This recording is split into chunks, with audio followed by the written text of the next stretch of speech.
প্রতি আন্তরিক কৃতজ্ঞতা। খুবই গুরুত্বপূর্ণ আলোচনা। বাংলাদেশের ক্রিকেটে আজকে ভয়াবহ গুরুত্বপূর্ণ একটা দিন সবকিছু মিলিয়ে আমার কাছে মনে হচ্ছে। প্রায় 7 ঘন্টা ধরে চলা বাংলাদেশ ক্রিকেট বোর্ডের যে সভা ছিল সেটা আপনারা দেখেছেন। সেই সভা শেষ হয়েছে কিছুক্ষণ আগে, এবং সেই সভা শেষে যখন প্রশ্নোত্তর পর্ব চলছিল, বাংলাদেশ ক্রিকেট বোর্ডের প্রেস কনফারেন্স যে রুমটা রয়েছে সেখানটায় সাংবাদিকদের সাথে বিসিবির পরিচালকদের মোটামুটি লেগেই গিয়েছিল। কয়েকটা গুরুত্বপূর্ণ ইস্যুতে ডিসিশন হয়েছে। তার আগে আপনারা সবাই জানেন, এটা নিয়ে আলাদা করে কন্টেন্ট করতে চাই না, আলোচনা করতে চাই না, যে বাংলাদেশের বিশ্বকাপের ব্যাপারে আইসিসি ফাইনালি তাদের ফর্মাল ডিসিশন জানিয়ে দিয়েছে যে স্কটল্যান্ড বাংলাদেশকে রিপ্লেস করবে। বাংলাদেশের গ্রুপ সিতে বাংলাদেশের ওয়ার্ল্ড কাপ নিয়ে কোনো ধরনের আলোচনা করার, স্বপ্ন দেখার কোনো সুযোগ নেই। ডিসকাশন বাংলাদেশকে যখন হচ্ছে, বাংলাদেশের বিশ্বকাপ না খেলা নিয়ে হচ্ছে, ঠিক তখন ডিসকাশনে সবচেয়ে বেশি আলোচনায় চলে এলেন, স্পটলাইটে চলে এলেন যিনি বাংলাদেশের হয়ে দীর্ঘ সময় খেলছেনই না, যিনি বাংলাদেশের হয়ে সিলেক্টেড হবেন কিনা ন্যাশনাল টিমে, এটা নিয়ে বাংলাদেশ ক্রিকেট বোর্ডের সবসময় একটা নাক ছিটকানো অবস্থা ছিল। সিলেকশন প্যানেলে যারা রয়েছেন কখনোই এই ইস্যুতে প্রপার উত্তর দেয় নাই। Despite we have the need of Shakib Al Hasan, Bangladesh cricket board always they took stance যেখানটায় সাকিব আল হাসানের ফেভারে তাদের কোনো ধরনের রোল ছিল না।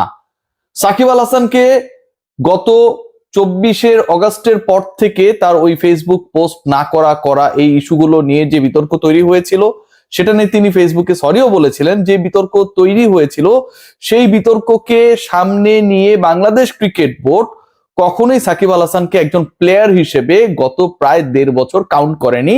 রেদার দেন তারা কাউন্ট করেছে সাকিব ইজ আ পলিটিশিয়ান। যদিও পলিটিশিয়ান সাকিবের পলিটিক্সের যে সময়টা, সেটা সাকিবের 17-18 বছরের ক্যারিয়ারের তুলনায় প্রায় 100 গুণ কম ছিল। সেই সাকিব আল হাসানকে বাংলাদেশ ক্রিকেট বোর্ড জাতীয় দলে চায়। সাকিব আল হাসানকে বাংলাদেশ ক্রিকেট বোর্ড জাতীয় দলে চায় না, শুধু সাকিব আল হাসানের সাথে বাংলাদেশ ক্রিকেট বোর্ড চুক্তি, মানে ক্রিকেটারদের যে কন্ট্রাক্ট, বিভিন্ন ABCD ক্যাটাগরি, তাসকিন আহমেদ যে ক্যাটাগরিতে রয়েছেন, মাস গেলেই 10 লাখ টাকা সবশেষ যে বছর গেছে সেখানটায় পেয়েছেন, সেই ক্যাটাগরিতে সাকিব আল হাসানকে বাংলাদেশ ক্রিকেট বোর্ড চায়। এবং এই প্রস্তাবটা সাকিবকে দেওয়াও হয়েছে formally from Bangladesh cricket board, এবং সেই কথা আজকে বাংলাদেশ ক্রিকেট বোর্ডের প্রেস কনফারেন্স রুমে ডিরেক্টররা ঘোষণা করলেন। যেই সাকিবকে নিয়ে তাদের এত ধরনের আলোচনা, এতবার সাংবাদিকরা প্রশ্ন করার পরেও সাকিব ইস্যুতে স্টান্স নিতে বাংলাদেশ ক্রিকেট বোর্ডের মেরুদণ্ড কখনো সোজা ছিল না, সেই বাংলাদেশ ক্রিকেট বোর্ড, যেই সাকিব আল হাসান নানা সময়ে বাংলাদেশের হয়ে খেলার জন্য আকুতি প্রকাশ করেছেন, বাংলাদেশের হয়েই তিনি তার ক্যারিয়ার শেষ করতে চান, সেই সত্য কথা বিদেশ বিভুঁইয়ে, কখনো দুবাইতে, কখনো আমেরিকায় নানা পডকাস্টে বলেছেন।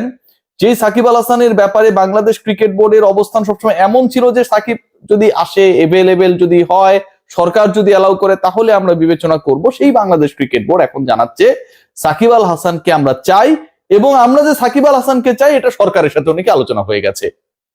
সরকার তার দিক সামলাবে, বাংলাদেশ ক্রিকেট বোর্ড তার দিক সামলাবে। মানে আজকের এই দিনে বাংলাদেশ ক্রিকেট বোর্ড এবং সরকার যারা এভাবে ছিল জোড়াজোড়ি করে, তারা হুট করে আলাদা হয়ে গেল। বাংলাদেশ ক্রিকেট বোর্ড একটা অটোনমাস বডি হিসেবে প্রমাণ করার চেষ্টায়, আপ্রাণ প্রমাণ করার চেষ্টায় ব্যস্ত যে সাকিবকে আমরা ক্রিকেটার হিসেবে ফিল করছি, তাকে চাই, তাকে চুক্তিতে রাখতে চাই। আর সরকার নাকি হচ্ছে আলাদা, দুই অর্গান হয়ে গেল। অথচ এতদিন যখন জাপটে ছিল তখন এই আলোচনাটা বাংলাদেশ ক্রিকেট বোর্ডে কেউ করে নাই। ইন্টারেস্টিং পার্ট যেটা, সাকিবকে ডেফিনেটলি বঞ্চিত করা হয়েছে। আজকে যদি আপনি সাকিব আল হাসানকে বাংলাদেশ দলের হয়ে চান, তার সার্ভিস চান, তাহলে আপনি কেন গত 16-17 মাস সাকিব আল হাসানকে চাইলেন না? 16-17 মাস আগের সাকিব আল হাসান আর এখনকার সাকিব আল হাসানের পার্থক্যটা কি? 16-17 মাস আগের সাকিব আল হাসান কি বাংলাদেশের জন্য গুরুত্বপূর্ণ ছিলেন না? আজকে আপনি যখন সাকিব আল হাসানকে চান, ওই 16-17 মাস আগেও যেই ডিপার্টমেন্ট চায় ক্রিকেট অপারেশন, সেটার দায়িত্বে নাজমুল আবেদিন ফাহিমি ছিলেন, আজকেও তিনি রয়েছেন। তাহলে তার জীবন থেকে এই যে সময়টা নিয়ে নেওয়া হলো, সাকিবের জীবন থেকে তার ক্যারিয়ারের পরন্ত বেলায় এই সময়টা যে নিয়ে নেওয়া হলো, নষ্ট করা হলো, তাকে যে বঞ্চিত করা হলো, এটার উত্তর কে দেবে? আপনি আগে চাইলেন না, গত 1-1.5 বছরে চাইলেন না, আজকে আপনি চাচ্ছেন সাকিবকে আপনার দরকার। সাকিবের জীবনে বাংলাদেশের জার্সিতে, লাল সবুজের জার্সিতে খেলার ওই পিছনের সময়টা কেউ ফিরিয়ে দিতে পারবেন? Bangladesh cricket board at it's best on hypocrisy. আমার কাছে যেটা মনে হয় যে সাকিব কেন্দ্রিক এই ডিসিশনটা যতটুকু না মন থেকে, তার থেকে বাংলাদেশ ক্রিকেট বোর্ডের স্টানবাজি। দেখুন, আজকে একজন ডিরেক্টর পদত্যাগ করেছেন, ইশতিয়াক সাদেক ভাই। I pay my full respect from heart. অসম্ভব ভালো মানুষ, ক্রীড়ানুরাগী, পুরো ফ্যামিলির কন্ট্রিবিউশন রয়েছে স্পোর্টসে, এবং তিনি কেন পদত্যাগ করেছেন সেই কারণটা আমরা জানি। বাংলাদেশ ক্রিকেট বোর্ডই সার্কাস গুলোর জন্য। অথচ একজন ফিক্সিং এর সাথে জড়িত ডিরেক্টর তাকে বাংলাদেশ ক্রিকেট বোর্ড পদ থেকে বাধ্য করতে পারে নাই, ইমপিচ করতে পারে নাই। সেই বাংলাদেশ ক্রিকেট বোর্ড বিশ্বকাপের ইস্যু নিয়ে যখন মোটামুটি একটা টালমাটাল অবস্থায় আইসিসির প্রেসারে, তখন সাকিবকে আমরা আবার বাংলাদেশে চাই, এই যে একটা পপুলিস্ট অপিনিয়নকে স্টাবলিশ করার মাধ্যমে তারা তাদের দায় মোচনের চেষ্টা করছে। সাকিবকে সামনে এনে, সাকিবকে লেভেলিং করে, সাকিবকে সামনে এনে বাংলাদেশ ক্রিকেট বোর্ড তাদের ব্যর্থতাগুলোকে জাস্ট ওভারকাম করার চেষ্টা করছে। সবার ফোকাস এখন সাকিবে।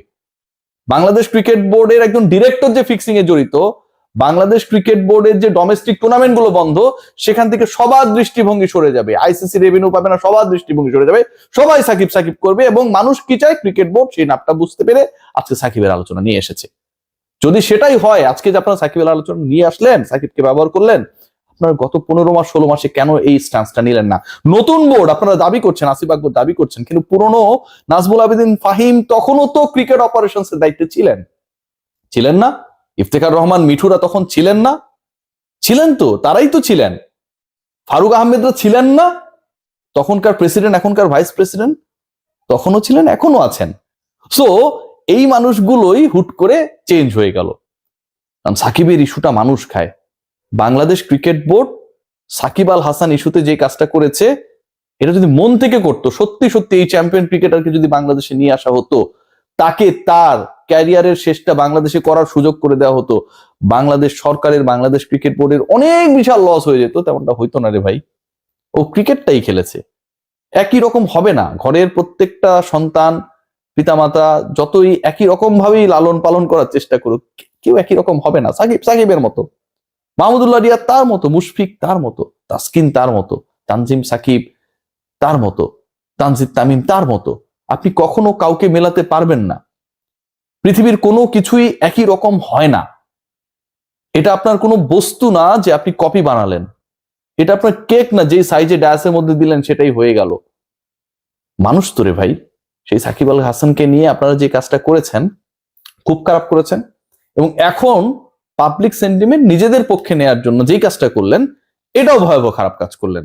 এতদিন ধরে আমরা সাংবাদিকরা সাকিবের পক্ষে সোচ্চার হয়েছি, বারবার বলেছি সাকিবের ব্যাপারে সিদ্ধান্ত আসে না কেন। বাংলাদেশ ক্রিকেট বোর্ড স্বাধীন সংস্থা, তারা কেন সরকার কি বলে সেটার উপর বেশি ডিপেন্ড করছে। সেই জায়গায় আপনারা কখনো কোনো প্রপার ডিসিশন নেন না। সাকিবের বিরুদ্ধে মার্ডার কেসের যে মামলা করা হয়েছে, সেই মামলার ব্যাপারে অন্য কোনো ক্রিকেটারের ব্যাপারে যদি অন্য কোনো মামলা হতো, ধর নারী নির্যাতনের মামলা, বাংলাদেশ ক্রিকেট বোর্ড ইনভলভ হইতো না? হইতো তো। সাকিবের ব্যাপারে যে মামলা হয়েছে, এখন যিনি যুব ক্রীড়া উপদেষ্টা, আইন উপদেষ্টার দায়িত্বেও তিনি রয়েছেন, তিনিই তো বলেছেন যে এই মামলার মেরিট নেই। এখন থেকে 1 বছর 1.5 বছর আগে বাংলাদেশ ক্রিকেট বোর্ড কি রোল প্লে করেছে? They did nothing. সেই বাংলাদেশ ক্রিকেট বোর্ডে আজকে তাদের যখন ডিফেমেশন চলছে, তারা যখন নানাভাবে অস্তিত্বের সংকটে, ডিরেক্টররা যখন পদত্যাগ করছে, ফিক্সাররা যখন বোর্ডে থেকে যাচ্ছে, ঠিক তখন ইমেজ ঠিক করার জন্য মার্কেটে ছেড়ে দিলেন উই নিড সাকিব আল হাসান। সাকিবকে আমরা চুক্তিতে রাখবো। ভাই সাকিবকে চুক্তিতে রাখেন, ভালো কথা। সাকিবের গত 15-16 মাসে আপনারা নষ্ট করেছেন, সেই অধিকার বিসিবি আপনাকে কে দিয়েছে? সবাই ভালো থাকবেন।